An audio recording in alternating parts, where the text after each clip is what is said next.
Bueno, hermano, muy buenos días. Tengan ustedes, gracias por estar aquí en la casa de Dios. Este día, domingo 6 de septiembre de 2020, le damos la bienvenida a cada uno de ustedes. Y vamos a empezar, hermanos, nuestra escuela dominical haciendo una oración. Amén. Vamos a orar. Padre Celestial, en esta hora de la mañana, le damos gracias por lo bueno que ustedes con nosotros. Gracias, Dios mío, por este día que nos presta para poder estar aquí. Bendiga a los hermanos que están aquí de una forma muy especial. Gracias por sus vidas, oh Dios. Gracias por su palabra que la podemos tener entre nosotros. Y gracias por su cuidado durante esta semana. Bendiga su palabra, Dios. Habla en nuestros corazones, que seamos edificados, oh Dios, y que podamos poner pues un ladrillo más en esa pared, oh Dios espiritual. Gracias pues por todo. Bendiga su palabra, y ayúdeme, Dios mío, para que se pueda ser un buen instrumento en sus manos en esta mañana. En sus manos estamos, oh Dios, en el nombre de Cristo Jesús. Amén. Hermanos, bueno, pues vamos a abrir nuestras Biblias en el libro de Hechos capítulo 18 y vamos a estar leyendo ahí los primeros 10 versículos. Hechos capítulo 18, y dice ahí la palabra de Dios: después de estas cosas después de estas cosas Pablo salió de Atenas y fue a Corinto. Y halló un judío llamado Aquila, natural del Ponto, recién venido de Italia con Priscila su mujer, por cuanto Claudio había mandado que todos los judíos saliesen de Roma, fue a ellos. Y como era del mismo oficio, se quedó con ellos y trabajaban juntos, pues el oficio de ellos era hacer tiendas. Y discutía en la sinagoga todos los días de reposo y persuadía a los judíos y a griegos. Y cuando Silas y Timoteo vinieron de Macedonia, Pablo estaba entregado por entero a la predicación de la palabra, testificando a los judíos que Jesús era el Cristo. Pero poniéndose y blasfemando estos, les dijo, sacudiéndose los vestidos: vuestra sangre sea sobre vuestra propia cabeza.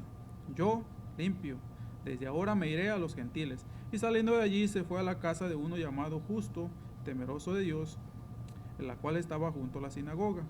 Y Crispo, el principal de la sinagoga, creyó en el Señor con toda su casa, y muchos de los corintios, oyendo, creían y eran bautizados. Entonces el Señor dijo a Pablo en visión de noche: no temas, sino habla y no calles, porque yo estoy contigo, y ninguno pondrá sobre ti la mano para hacer mal, porque yo tengo mucho pueblo en esta ciudad.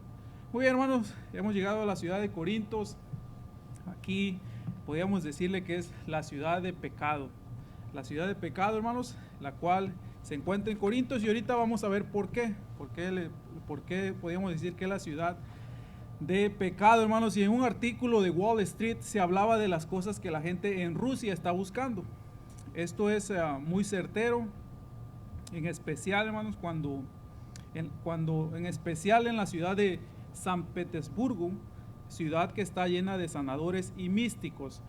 Escuche lo que dice ese artículo. Los soviéticos transformaron a la ciudad en una casa de estudios y ciencia, pero ahora está declinando rápidamente. Las academias se han marchitado y los científicos se han ido a pedir limosnas. El lugar está volviendo a viejas supersticiones. Los espiritistas y adivinos abundan, tal como sucedió en los últimos años de la dinastía romana. En la actualidad, San Petersburgo tiene una sociedad que dice ser testigo de haber visto muchos ovnis. Poseen también un instituto de estudio del karma para calmar el aura de la gente, o sea, la energía que se percibe alrededor de los seres humanos. Los servicios clasificados están llenos de servicio para el alma y la mente. Un psicólogo local dice: estos son tiempos difíciles. Todos estamos buscando una guía y cura para nuestros problemas. Y hasta aquí. Este psicólogo ruso ha definido perfectamente el estado actual de la humanidad, viva donde viva. Hoy en día, hermanos, ese es el estado actual de la humanidad. Todos andan buscando, ¿verdad?, una guía, una cura para sus problemas, y acuden a los lugares equivocados. La búsqueda desesperada es la misma, no varía realmente. Y aquí, hermanos, en el capítulo 18 del libro de Hechos, donde hemos llegado, si vemos, hermanos, aquí el versículo 1, donde dice: después de estas cosas, Pablo salió de Atenas y fue a Corinto. Estuvimos hablando ya del ministerio de Pablo en Atenas en las últimas 6 semanas, y pues vimos cómo él trató a esta ciudad, en la búsqueda de la sociedad, los guió a ellos al politeísmo, a los atenienses. Atenas tenía un dios y una diosa para todo, estaban sumergidos en la filosofía, el intelectualismo. Ellos estaban hambrientos por la verdad. Ahora, Pablo llega a Corintio y al estudiar esta ciudad, vamos a ver algunas diferencias entre Corinto y Atenas, porque realmente son muy amplias las diferencias que hay entre estas dos ciudades. Están muy marcadas y son muy obvias. Estas dos ciudades estaban buscando la cura y necesitaban guía, pero buscaban estas cosas en lugares diferentes. Por ejemplo, mientras los atenienses dialogaban, porque eran muy intelectuales, ¿verdad?, los corintios se emborrachaban. De hecho, en la época de Pablo, en los escenarios de Grecia, si un actor estaba haciendo de Corinto, subía al escenario ebrio, tomado. También había otra diferencia en el hecho de que los atenienses tenían más de 10,000 ídolos, pero los corintios tenían 10,000 prostitutas religiosas. En aquel día, hermanos, el aborto era una mancha en esa sociedad, al igual que el infanticidio. Si tenía un bebé al cual no querían, lo ponían directamente en la puerta de la casa. ¿Se cuenta? Nace y ahí lo ponen ahí afuera de la casa. Especialmente si era una niña, porque ella no podía llevar el nombre de la familia a otras generaciones. Y los traficantes de esclavos simplemente pasarían y se llevarían esos bebés. En la época en que Pablo llegó a Corinto, habían unas 10,000 jóvenes que servían como esclavas en el templo de Venus. Y cada noche estas jóvenes descendían a la ciudad de Corinto para demostrar la religión, ¿verdad?, de la ciudad. Así que mientras los atenienses también debatían filosofía, los corintios eran adictos a la pornografía. De hecho, para cuando Pablo llega a la ciudad, la palabra griega corintio ya era sinónimo de inmoralidad. La palabra griega corinto, si la empleaban para describir a una mujer, quería decir que ella era una prostituta.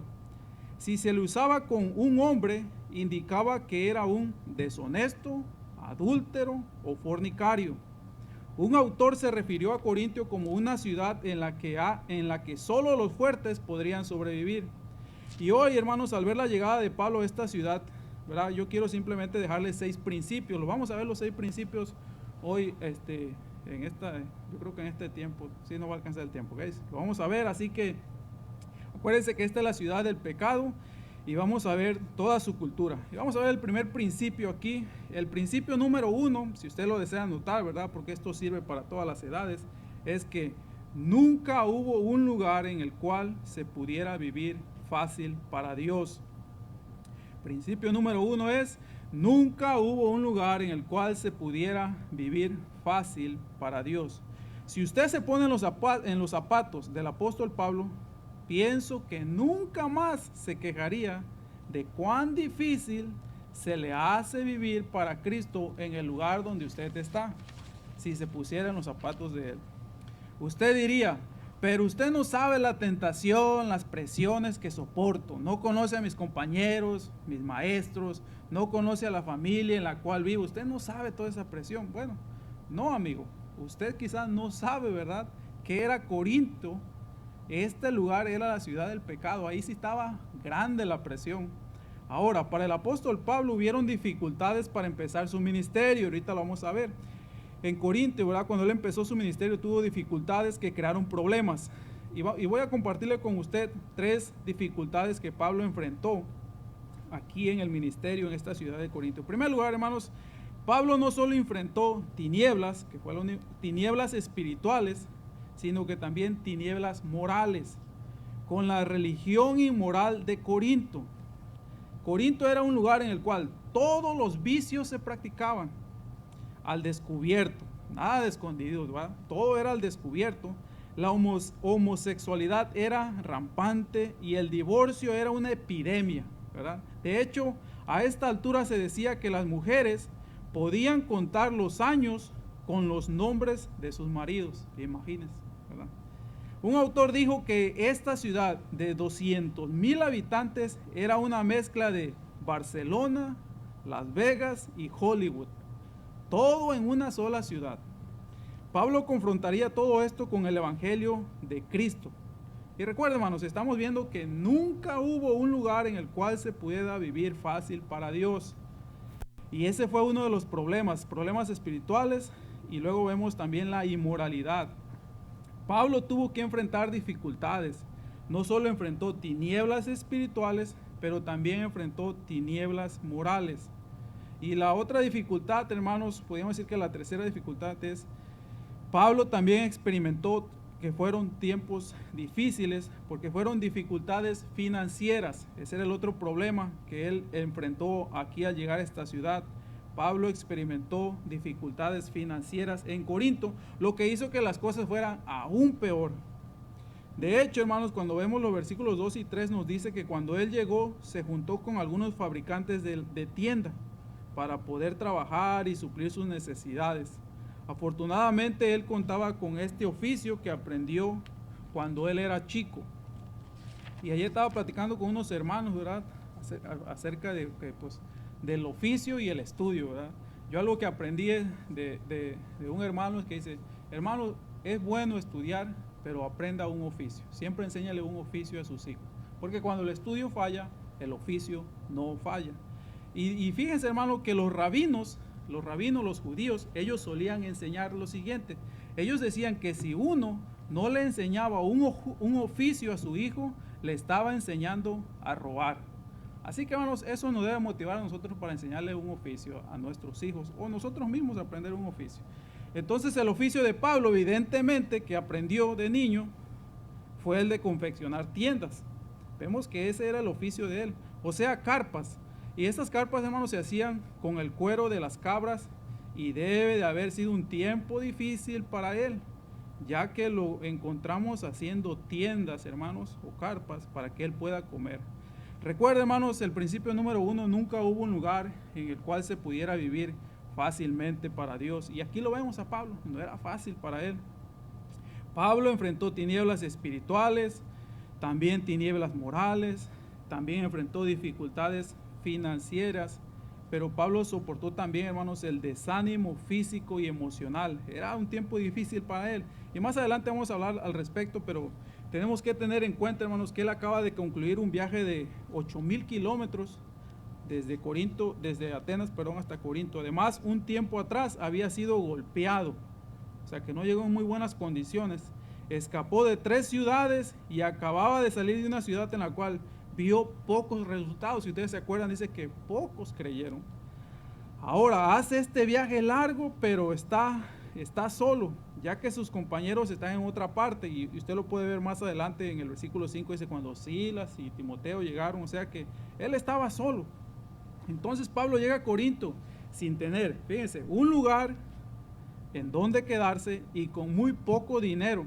De hecho, necesitaba dinero y no conocía a nadie, solo estaba aquí en esta ciudad. Para empeorar la situación, él llegó a una de las ciudades más impías del planeta. Y esto, hermano, nos lleva al segundo principio.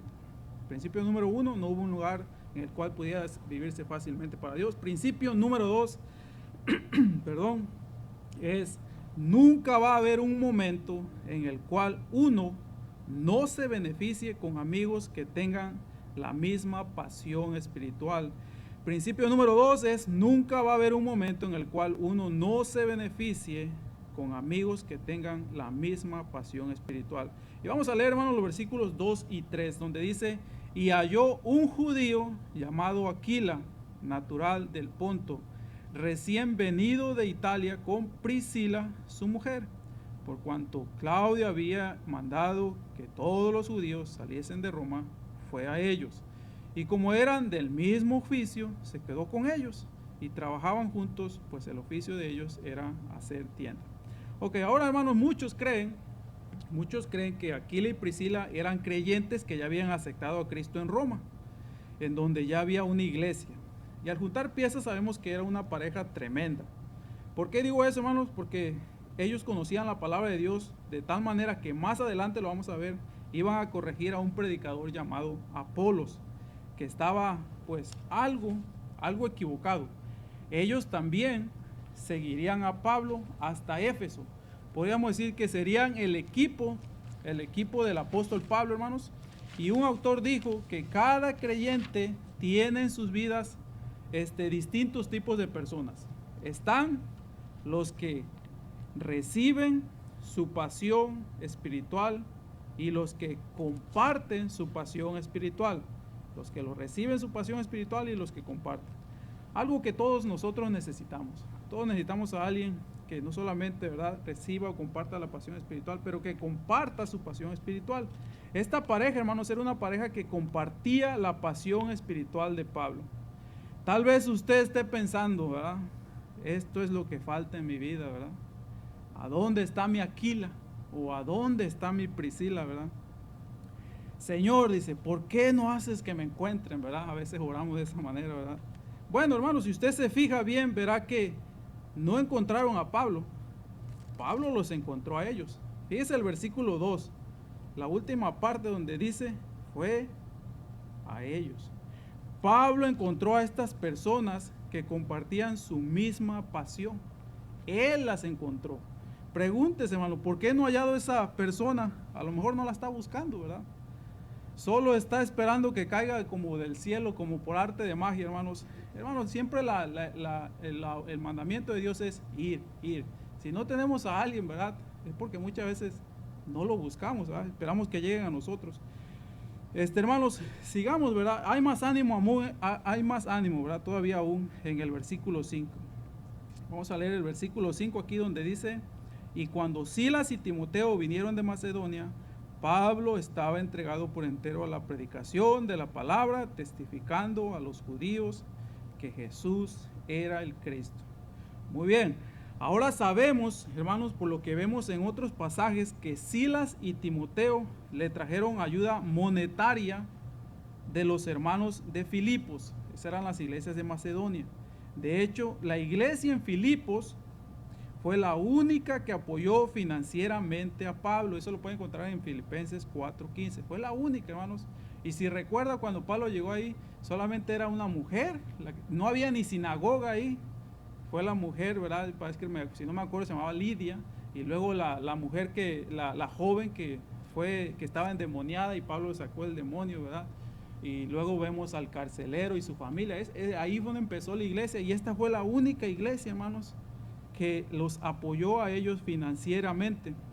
Y el resultado, hermanos, tal como leemos en el versículo 5, es que Pablo ahora puede dedicarse de lleno a la palabra o a predicar la palabra. En otras palabras, él puede dejar al lado las herramientas, el cuero, porque acuérdense que eso estaba trabajando él. Él ya no necesita hacer tiendas, tiene apoyo financiero total para dedicarse de lleno al ministerio. Qué deleite, ¿verdad?, de haber sido así. Qué tremendo, hermanos, es poder ser de ayuda, por ejemplo, nosotros o cualquier persona poder ser ayuda a misioneros. Un pastor, hermanos, dice que en su iglesia ayudó a una pareja de misioneros, ya que él dejaba por 2 meses la congregación para poder alcanzar pagar sus impuestos, porque ya con que lo que la iglesia dice le apoyaba no era suficiente. Por lo tanto, esta iglesia le ayudó para que nunca más tuviera que dejar el ministerio y estar de lleno por completo. Es tremendo, hermanos, cuando nosotros podemos ser de ayuda a los misioneros. El misionero dice que con lágrimas en los ojos, hablando de esta iglesia, con lágrimas en los ojos de gozo, dice, agradeció al pastor, a la iglesia por esa gran ayuda. Y esta iglesia tuvo el privilegio de ser la Filipos para estos misioneros. Y puede ser que yo me equivoque, hermanos, pero al completar el versículo 5, puedo ver lágrimas en los ojos de Pablo, porque pues él ya no tenía que seguir haciendo tiendas. Imagínense, recibió una ayuda, hermanos, que ya como dice la palabra de Dios, ya él se podía dedicar completo a la obra de Dios. Entonces, hermanos, Pablo recibe buenas noticias, dinero para los alimentos y comunión con personas piadosas al encontrar a esta pareja aquí. Siempre podemos aprovechar estas cosas, nunca van a estar de más. Yo creo que fue un gran día para Pablo. Qué importante, hermanos. Recordemos estos principios. Nunca hubo un lugar en el cual se pudiera vivir fácil para Dios.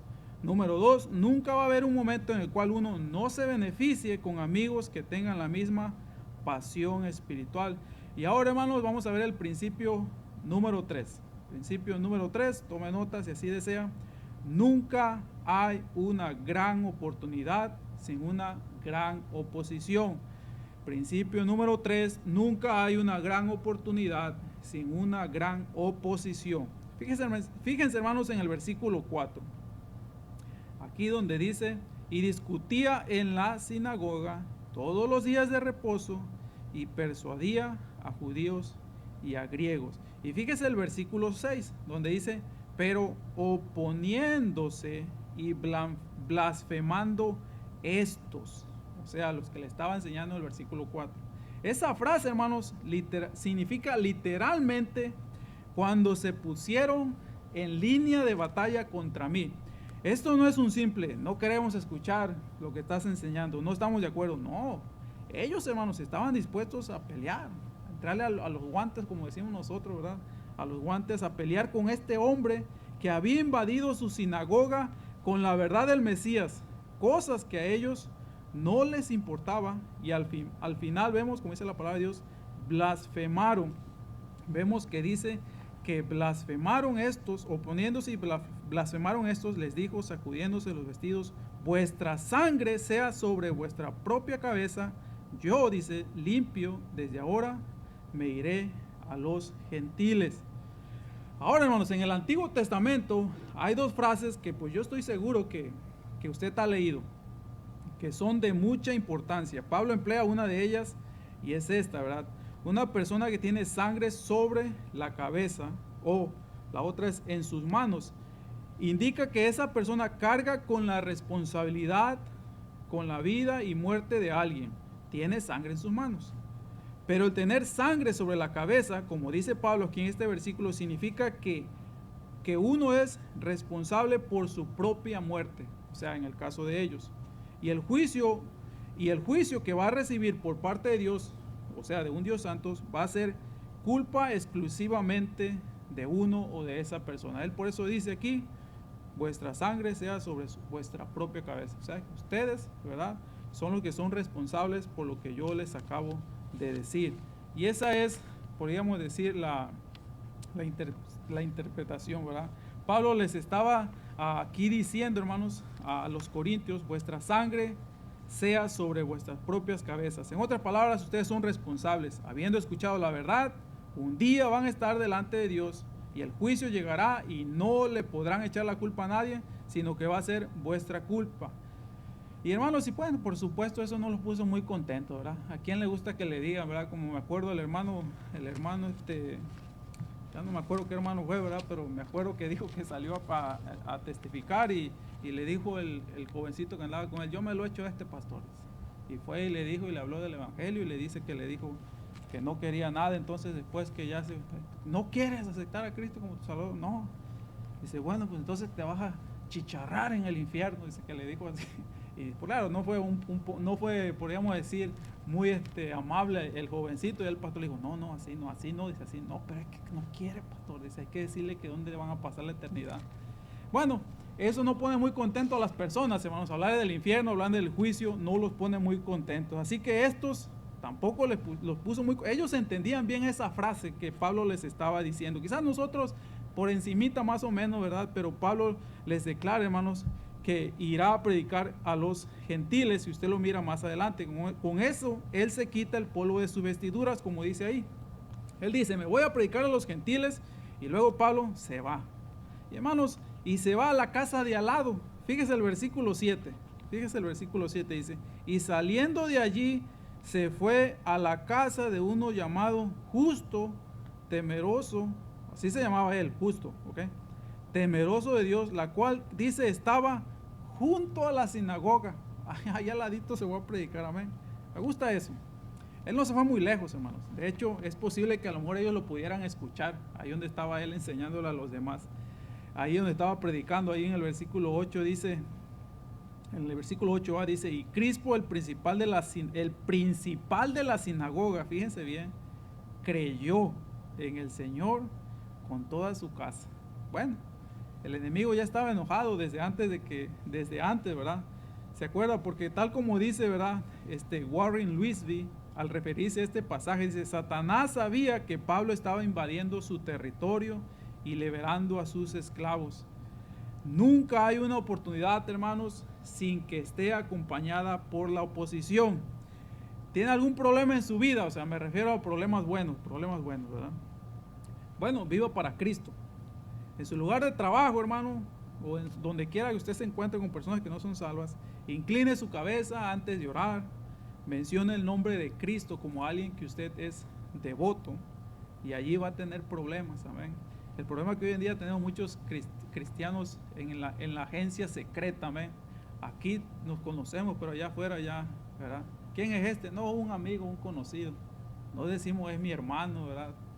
Como que allá afuera ya no nos conocemos, ¿verdad? Lo vemos en el Walmart, en el H-E-B. Ya, hola fulano de tal. ¿Quién lo conoce? Ya lo conozco de vez en cuando. Hay muchos cristianos, hermanos, que están en la agencia secreta, ¿verdad? Pero vemos, hermanos, que si usted quiere problemas, identifíquese con Cristo, amén.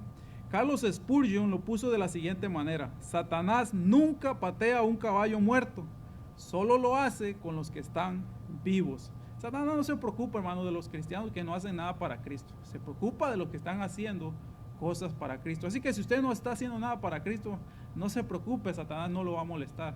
Pero cuando empiece a trabajar para Cristo, entonces ahí va a haber problemas. Ahora, hermanos, en cuarto lugar, ¿verdad? El principio número cuarto es: nunca hay un momento en el cual la cualidad más fuerte de su testimonio no necesite ser cuidada. A veces nos sentimos muy fuertes, ¿verdad? Pero nunca hay un momento en el cual la cualidad más fuerte de su testimonio no necesita ser cuidada. Apúntese si lo desea. Más allá de todo el increíble fruto y avances valerosos en este terreno, vemos este principio, hermanos, y luego vamos a continuar con la lectura. Y se lo repito una vez más, hermanos, que nunca va a haber un momento en el cual la cualidad más fuerte de su testimonio o mi testimonio no necesite ser cuidada. Fíjense, hermanos, aquí en Hechos, el capítulo 18 del versículo 8, la última parte, donde dice: muchos de los corintios oyendo creían y eran bautizados. Ahora, en el versículo 9, hermanos, fíjense lo que dice el versículo 9. Entonces el Señor dijo a Pablo en visión de noche: no temas, sino habla y no calles. Y uno se pregunta, ¿por qué le diría eso Dios a Pablo, verdad? No temas, ¿verdad? No calles. Bueno, vamos a hacer un alto aquí, hermanos. Y estas noticias son estremecedoras. Pablo está atemorizado. Si no, no le hubiera dicho el Señor Jesucristo en esta visión, no le hubiera dicho no temas. Alguien no le dice no temas a alguien que no tiene miedo, se lo dice a alguien que tiene miedo. Entonces, obviamente, Pablo está atemorizado. Le dice, no calles. Este es el hombre, hermanos, estamos hablando de Pablo, este hombre que escribió: no me avergüenzo del evangelio, porque es poder de Dios para salvación. Pero Dios le tiene que decir esto. Pero según este versículo está atemorizado. Algo sucedió, hermanos, durante los eventos del versículo 8. Por eso lo leímos, ¿verdad? Mientras personas creían y eran bautizadas, algo le sucedió a Pablo.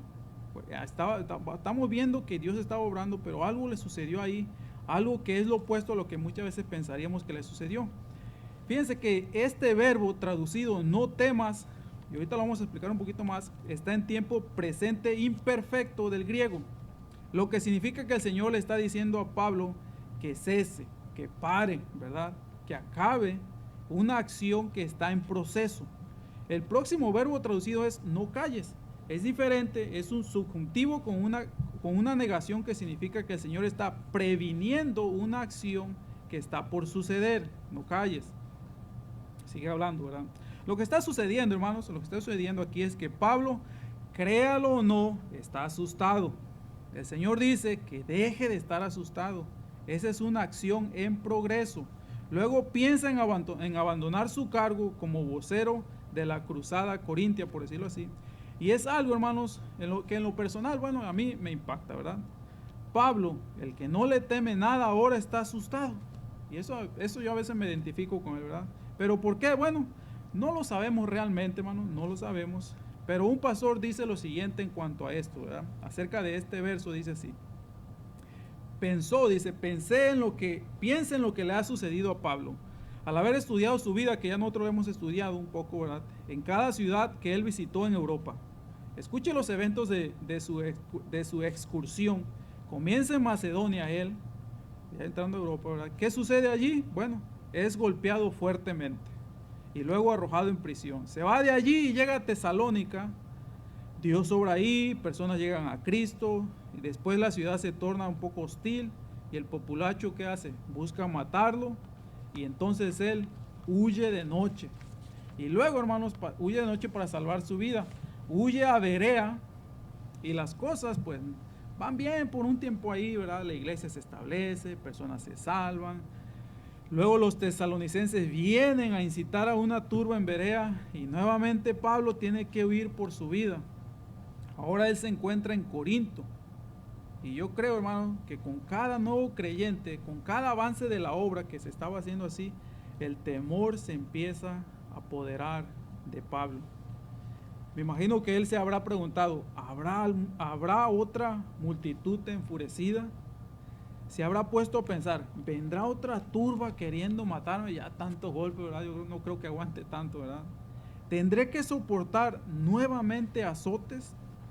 ¿Estaré nuevamente preso? Tal vez, ¿verdad? Tal vez son algunas de las preguntas que Pablo comenzó a hacerse. Y la razón, hermanos, por la cual, ¿verdad? Yo pienso de esa manera igual, es porque cuando vemos aquí, hermanos, Pablo estaba con miedo por estas razones, por lo que el Señor lo que le dice en el versículo 10 es lo que arroja un poquito más de luz, ¿verdad? A este asunto. Si usted lee el versículo 10, dice aquí, porque yo estoy contigo y ninguno pondrá sobre ti la mano para hacerte mal. O sea, eso nos arroja un poquito más de luz, hablando de que él se sentía atemorizado porque a lo mejor lo iban a querer golpear otra vez, lo querían matar. Entonces este siguiente versículo nos arroja un poquito más de luz, dice, porque yo tengo mucho pueblo en esta ciudad. En otras palabras, Pablo, lo que le está diciendo aquí el Señor Jesucristo, Pablo, sucedió en otras ciudades, pero no va a suceder aquí. Ahora, esto me pone muy contento leer esto porque Pablo ahora parece un poquito más como nosotros, por decirlo así, ¿verdad? Esto es de ánimo porque tal vez podemos ser un poquito más como él. Pablo era un hombre como usted y como yo, hermanos. O sea, él no tenía nada de diferencia, ¿verdad? Lo que le hacía la diferencia era el Señor Jesucristo. Así que el temor por el futuro ha minado, hermanos, la confianza de Pablo en la guía de Dios y en su propia valentía. Él comenzó a pensar en los peores escenarios posibles, sin preguntarle al Señor. Él estaba seguro que sucedería al punto de que se llenó de temor y me imagino que contempló hacer las maletas mientras se podía, ¿verdad? Corramos mientras se pueda. Muchos de nosotros, hermanos, somos igual. Yo creo, ¿verdad? Sabemos que lo peor está por suceder. Sufrimos 1000 tribulaciones mientras esperamos que éstas ocurran y a veces ni siquiera ocurren. Nos preocupamos tanto por el futuro, hermanos, y a veces nos angustiamos y muchas de las cosas por las cuales que nos preocupamos realmente ni siquiera van a ocurrir, ¿verdad? Yo me acuerdo de un hermano que decía, pues si mi enfermedad, dice, tiene solución, ¿para qué me preocupo? Y si no tiene, pues ¿para qué me preocupo también, verdad? Así que, hermanos, vemos que muchas veces nosotros vivimos preocupados por cosas que ni siquiera van a suceder. Alguien escribió, hermanos, una historia interesante una historia interesante de una lección, dice que Abraham Lincoln aprendió, la cual utilizaría luego de ser presidente y estar rodeado de malas noticias. Dice que en sus días de abogados, Abraham Lincoln y sus colegas, dice que viajaban, al viajar de un juzgado al otro, cruzaban varios ríos, y una vez, dice, con el río Fox, aún por pasar, se preguntaron, si estos arroyos, dice, son tan problemáticos para nosotros, ¿cómo vamos a cruzar el río Fox? Dice, luego que llegó la noche, descansaron en una taberna, donde compartieron una cena con el resto de los que allí estaban presentes. Entre ellos se encontraba un anciano metodista del distrito que cabalgaba toda la zona con todo tipo de condiciones climáticas y conocía el río Fox a la perfección. Así que dice, se reunieron con él y le preguntaron acerca del estado actual del río. Este hombre le respondió, oh sí, dice, yo conozco este río a la perfección. Lo cruzo con mucha frecuencia y lo conozco muy bien. Pero tengo una regla, dice, yo tengo una regla con este río. Escuche muy bien la regla que él tenía. Nunca lo cruzo antes de llegar, dijo este hombre. ¿Cuánta verdad hay en esta expresión? Nunca lo cruzo antes de llegar. Primero hay que llegar y luego hay que cruzarlo. Muchas veces así somos nosotros, hermano. Nos preocupamos por lo que está allá, ¿verdad? Bien lejos, y no nos fijamos en lo que está aquí enfrente. Así que, hermanos, ¿cuántas veces nos hacemos problemas por cosas que van a suceder según nosotros y tal vez nunca sucedan? Pablo está convencido de que el futuro le traía una golpiza, una turba, una manifestación, pero Dios sabía que se aproximaba un avivamiento. Imagínense la perspectiva de Dios y la perspectiva de Pablo, y con él mucho ministerio para hacer. El mayor consuelo para Pablo se encuentra en estas primeras palabras del versículo 10, donde dice ahí, hermanos, porque yo estoy contigo. Ese era el mayor consuelo. Hermano, no importa lo que pase alrededor suyo, siempre va a haber estas palabras que Dios nos va a decir, yo estoy contigo. Parece que Romano dice que si yo estoy con vosotros, ¿quién contra nosotros? Qué hermoso concepto, hermanos. Qué maravilloso es pensar, hermanos, lo que Dios puede hacer cuando nosotros pensamos lo contrario. Pero vamos a ver el quinto principio rápidamente, hermanos. El quinto principio es: nunca va a haber un desafío o una crisis que lo deje solo. Nunca va a haber un desafío o una crisis que lo deje solo. Escuche bien. Ahora, Pablo no tenía aquí, hermanos, una copia del Evangelio de Mateo en el bolsillo, donde podía leer las promesas de Dios. Él no lo tenía, hermanos. Él no tenía Mateo 28, 19 y 20, ¿verdad? Que nosotros sí tenemos y conocemos muy bien. Aquí había una gran comisión en Corintios. Pablo no podía leer estos versículos. Fíjense lo que dice Mateo. Muchos se lo saben, pero vamos a ir ahí, hermanos. Él no tenía esto.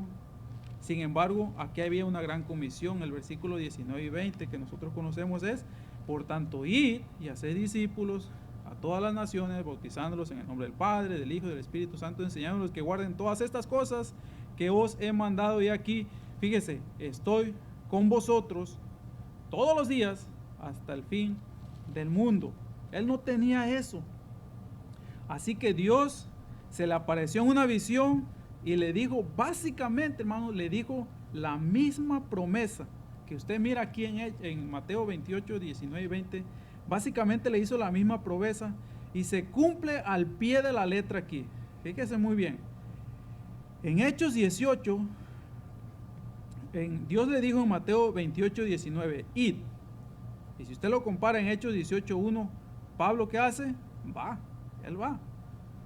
Dios dijo en Mateo 28, 19, haced discípulos.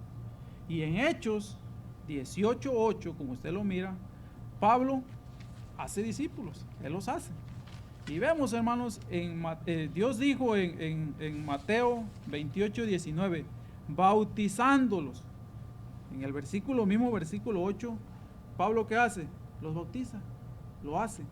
En Mateo 28, 19, sí, 19, Dios le dijo, enseñándoles. Y en Hechos 18, 11, hermanos, si usted lo mira, ahí dice que se detuvo allí 1 año y 6 meses, enseñándoles. Pablo cumple con eso. Dios promete, hermanos, en Mateo 28, 20, estoy con vosotros hasta el fin del mundo. ¿Y qué pasa en Hechos 18, 10? Dios les da la misma promesa, donde dice, porque yo estoy contigo. Dios le da a Pablo lo mismo que nos dio a nosotros. Por más difícil que sea el desafío o crisis, recuerde esto, hermanos, nunca estamos solos. Nunca estamos solos. Y hermanos, y por último, el principio número 6. El principio número 6 es: Dios nunca va a darle una tarea que no lleve fruto eterno. Principio número 6 y último principio es que Dios nunca va a darle una tarea que no lleve fruto eterno. Y fíjese, hermanos, los versículos 10, el versículo 10, aquí donde dice la última parte, donde dice: y ninguno pondrá sobre ti la mano para hacerte mal, porque yo tengo mucho pueblo en esta ciudad. Me encantan esas palabras. Hermanos, Dios sabe quiénes van a creer en Él. Dios lo sabe. Pablo estaba empezando el ministerio, ¿verdad? Algunos se habían bautizado, pero Dios le da una promesa, dice: yo tengo mucho pueblo. Todavía él no lo sabía, él todavía no les había hablado del evangelio. Pero Dios sabía él sabía quiénes iban a creer, hermanos. Aquí, como dice la palabra de Dios, tengo mucho pueblo. Él sabe quién va a creer más, él sabe quién va a creer en él, pero más allá de eso, hermanos, se refiere a ellos, fíjense, como que van a creer en el futuro, como si ya fueran suyos en el presente. Si usted recuerda la oración del Señor Jesucristo en Juan 17, ora por ellos, por aquellos que van a ser, dice, y por aquellos que van a ser salvos. El Señor sabía, hermanos, y Dios se refiere a los salvos en Corintio, a los conocidos. Él sabe quiénes son los que van a creer. Ahora, hermanos, no es tan increíble, ¿verdad?, para nosotros que Dios, un Dios soberano, sepa eso. Y muchas veces nosotros a Dios, ¿verdad?, decimos que Dios lo sabe todo, pero a veces nosotros le ponemos los mismos límites. Hermanos, Dios sabe quiénes van a creer. Usted y yo no lo sabemos. Dios nos manda a nosotros a predicar, a enseñar. Ese es el mandamiento, hermano. Dios no nos manda a ver quién sí, quién no. De eso se encarga Dios. Ese es el trabajo del Espíritu Santo, hermanos. Pero Él sabía y le quiere dar ánimo a Pablo aquí para que no se agüite. Yo venía platicando con mi esposa, ¿verdad?, acerca de que no importa qué ciudad nosotros vayamos, en qué lugar nos encontremos, nunca nos va a dejar solo Dios. Siempre va a haber algún cristiano, algún hijo de Dios ahí. Ya sea que Dios ya lo tenga ahí preparado, o ya sea que uno vaya y le predique y él se convierta a los pies de Cristo. Pero nunca vamos a estar solos. No solamente de parte de Dios, ¿verdad?, pero siempre tiene a alguien ahí al lado. Así que, hermanos, lo que me parece impresionante, hermanos, es que hubiera salvos en Corinto. Imagínate, una ciudad, tanto pecado que abunda. A veces nosotros somos tan prejuiciosos, decimos: no, ese no va a creer. Y no le hablamos. Como si Dios nos mandara a preguntar quién va a creer o no. Dios nos dice: ve y háblale. Dios no nos manda a ver si ese va a ser salvo o no va a ser salvo. Dios nos manda a que le prediquemos. Y muchas veces nosotros le ponemos los límites. Entonces vemos, hermanos, que en esta ciudad Dios sabía, hermanos, porque aquí dice la última parte: yo tengo mucho pueblo. Subraya, hermanos, esa palabra ahí mucho en su Biblia. Dice: cuando las cosas están oscuras, que esto ilumine su corazón. Cuando el ministerio sea como una roca que usted está tratando de esculpir, cuando no lo escuchen, cuando los que lo rodean no parecen interesarse. Dios dijo: tengo mucho pueblo en esta ciudad. En otras palabras, esta ciudad, Pablo, está lista para el evangelio. Tú nomás, éntrale, ¿verdad? Dale. ¿Cuántos han pensado, hermanos, que una ciudad como Las Vegas, por ejemplo, ¿verdad?, sea una ciudad para comenzar una iglesia, ¿verdad? Normalmente buscamos las ciudades o áreas tranquilas, pero no las más oscuras. Ahora, hermanos, no creo que esto haya pasado por la mente de Pablo de establecer una iglesia aquí en Corintios, hermanos, pero Dios lo sorprendió grandemente. A veces queremos tener una iglesia en un lugar bonito, ¿verdad?, donde todo esté calmado, donde no pase, ¿verdad?, no haya ni un pájaro ahí haciendo ruido, ¿verdad? Y Dios nos manda a los lugares más oscuros. Yo platicaba con un hermano y él me decía: este joven solamente tiene 19, 20 años y se me hace raro, dice, con todas las cosas que están pasando, tanto entretenimiento que hay en el mundo, dice, que él haya sido salvo, ¿verdad? Y le digo: es que lo más seguro es que haya pasado por algo en su vida, que fue lo que lo hizo cambiar de parecer. Ha sufrido algo lo tenía atado, y eso fue lo que lo hizo ver a Dios de esa forma. Y, hermanos, y es porque cuando uno vive mucho en el pecado, hermanos, uno ya quiere salir de ahí. Hermanos, y eso es lo que pasa, hermanos, en las ciudades de pecado. Ahora, hermanos, vamos a llegar a una conclusión aquí rápidamente porque ya el tiempo se me está acabando. Fíjense en el versículo 11. El versículo 11, donde dice aquí que se detuvo allí 1 año, 6 meses enseñándole la palabra de Dios. Pablo solo hace esto en 3 ciudades y esta es una de ellas. En esta ciudad, hermanos, él se detiene. John Phillips, un expositor de la palabra de Dios, dijo lo siguiente.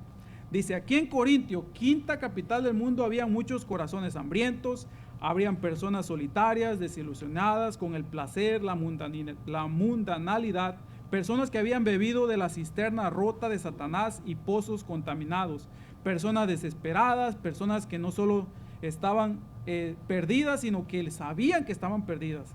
Habían marineros cansados de una vida de borrachera y maldad, había mujeres dolidas, guardianas del templo pagano Venus, a donde el pecado era el pan diario, y habían hombres de negocios muy exitosos cuyo dinero podía comprar de todo excepto la felicidad. Había amas de casa luchando por un lugar normal en una ciudad perversa. Habían jóvenes cuyos ideales habían sido destruidos por una sociedad putrefacta. Los placeres carnales habían perdido el atractivo, pero sufrían una severa culpa y un vacío en el alma. Estaban listos para recibir a Cristo. Hasta aquí lo que dijo este expositor. Aún así, para sorpresa de Pablo, este hombre que estaba listo para abandonar la ciudad del pecado, estaba lista para recibir también el evangelio, esta ciudad, y él aprendió varias lecciones allí. La razón por la cual sabemos que Pablo aprendió es que por la manera que él escribía más adelante a las iglesias, él escribió una carta en la epístola, la cual él le diría en 1 Corintios 2, 1, 3, hermano, vamos a ir rápidamente ahí, ¿verdad? 1 Corintios, pues aquí es la ciudad de Corintio, ¿verdad? Capítulo 2, versículos 1 y 3, dice, así que hermanos, cuando fui a vosotros para anunciaros el testimonio de Dios, no fui con excelencia de palabras, dice, o de sabiduría. Y brinquemos al 3, dice, y estuve entre vosotros con debilidad y mucho temor y temblor. Y él concluye, hermanos, las epístolas diciéndoles en el capítulo 15, versículo 58, que usted lo ha escuchado, dice, así que hermanos míos, amados, estad firmes y constantes, creciendo en la obra del Señor, siempre sabiendo que vuestro trabajo en el Señor no es en vano. En otras palabras, le dijo, no abandonen, no se queden callados. Díganle al Señor Dios, haz una obra dentro de mí, por medio de mí. Luego observe cómo Dios obra, hermanos, en medio de esta ciudad de pecado. Ahora, hermanos, realmente yo no sé en dónde usted se encuentra o ni con quiénes se relacione, pero sí sé la constante que vive cada una de nuestras ciudades hoy en día. Ciudades contaminadas por el pecado y la misma realidad que nosotros vivimos. Es lo que Pablo durante su ministerio estuvo viviendo. Y qué hermoso ejemplo, hermanos, vemos hoy en día, el día de hoy, donde él con su temor le pidió a Dios y Dios le fortaleció y le ayudó para seguir formando esa iglesia que era en esta ciudad. La pregunta, hermanos, ¿cuál es el desafío, ya para terminar, que usted y yo tenemos delante de nosotros? A lo mejor usted quiere abandonar su carrera, a lo mejor usted quiere tirar la toalla. Bueno, yo creo que este es el momento, hermanos, según lo que aprendimos, de pedirle, ¿verdad?, perdón a Dios, decirle que Él lo fortalezca, Él nos fortalezca y nos ayude a seguir batallando aquí donde estamos, o allá donde usted se encuentra, ¿verdad?, en su ciudad, en mi ciudad, en nuestra ciudad de pecado. Amén. Sin más, pues aquí lo vamos a dejar. Si tiene alguna pregunta, ahorita después de la oración la contestamos. Amén. Así que vamos a orar, hermanos. Padre Celestial, le pedimos perdón primeramente, Padre, porque no estamos haciendo quizás lo que deberíamos de hacer. Sabemos que el apóstol Pablo pasó por muchas dificultades, oh Dios, y le damos las gracias porque usted en ese momento difícil, usted lo fortaleció, usted lo animó a seguir adelante. Ayúdenos a nosotros, Padre. A veces pensamos que nuestra carga es muy pesada, oh Dios, pero realmente no sabemos con todo detalle lo que sufrió el apóstol Pablo, Padre. Sabemos que muchas cosas que él pasó ni siquiera por nuestras mentes ha pasado, Padre. Y a veces nos quejamos en el lugar en donde nos encontramos y no hacemos la obra que usted nos ha mandado a hacer. Perdónenos, Padre. Ayúdenos a ser más obedientes en su palabra. Ayúdenos a tener siempre en mente que el mandamiento es ir, oh Dios, a a ser discípulos. Y como el apóstol Pablo lo hizo, Dios, podamos enseñarle también a aquellas personas acerca de las verdades que están escritas aquí en su palabra. Gracias le damos por su revelación escrita, oh Dios. Gracias le damos. Ayúdenos pues a vivir en esta ciudad que usted nos ha puesto, de una forma que podamos hacer ese faro, esa luz que usted quiere que seamos. Bendiga a mis hermanos de una forma muy especial y ayúdenos a seguir adelante en este trabajo. Se lo pido en el nombre de Cristo Jesús. Amén y amén. Amén.